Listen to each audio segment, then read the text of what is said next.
Na tusalie katika masuala ya bajeti, mtazamaji.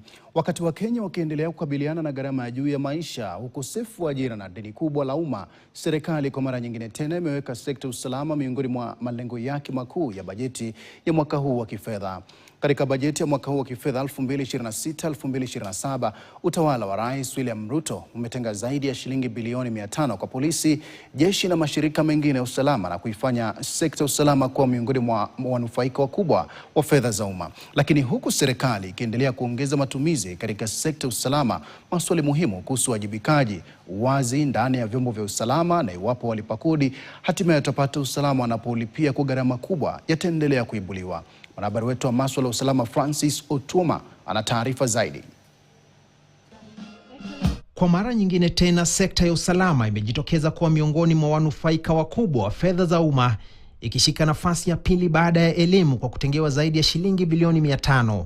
Huduma ya taifa ya polisi inatarajiwa kupokea shilingi bilioni 157, fedha ambazo zitafadhili ofisi ya Inspekta Jenerali wa polisi, huduma ya polisi, polisi wa utawala AP, idara ya upelelezi wa makosa ya jinai DCI, pamoja na vitengo vingine maalum.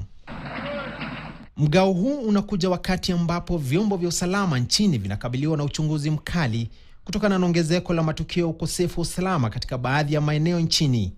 Utata wa kesi ambazo hazijatatuliwa zinazohusisha vifo na majeraha wakati wa maandamano, pamoja na wito unaozidi kuongezeka wa uwajibikaji ndani ya sekta ya usalama. Hata hivyo, haijabainika wazi ni kiasi gani cha fedha kimetengwa mahususi kwa ajili ya mageuzi, mafunzo, uwajibikaji na mifumo ya uangalizi. Wakenya wengi mashinani wanasema kuwa imechukua muda mrefu mno kwa matumizi hayo kutafsiriwa kuwa usalama bora kwa wananchi. Sisi ni wamama, mimi nitaenda wapi na huyo mtoto kwa hiyo maandamano? Na mimi hata siwezi toka nje kwa sababu utapitia wapi? Mimi nimechoka, mimi wajue venye watakaa na sisi. Hata hivyo, jambo ambalo huenda likavutia uchunguzi zaidi ni kiwango cha fedha kilichotengwa kwa ajili ya kulinda viongozi wa serikali na majengo ya serikali.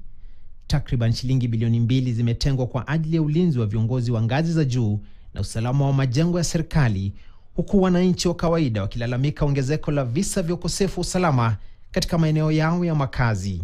We are not feeling secure because despite the fact that the allocation is higher than the other sectors, then we are confirming several setbacks currently in this nation, mostly in the security sector. You saw several things happening, a lot of goonism. Wizara ya Ulinzi itapata sehemu kubwa zaidi ya mgao huo kwa kutengewa shilingi bilioni 250. Huduma ya kitaifa ya ujasusi NIS itapokea shilingi bilioni 58. Idara ya huduma za magereza imetengewa shilingi bilioni 42.7.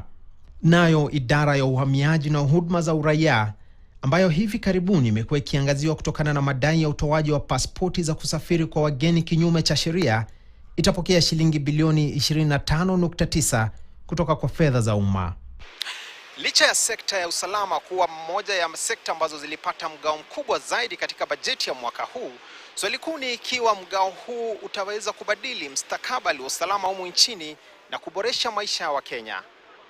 Francis Otuma, KTN, katika majengo ya bunge, Nairobi. Wakati hayo yakijiri, mtazamaji, serikali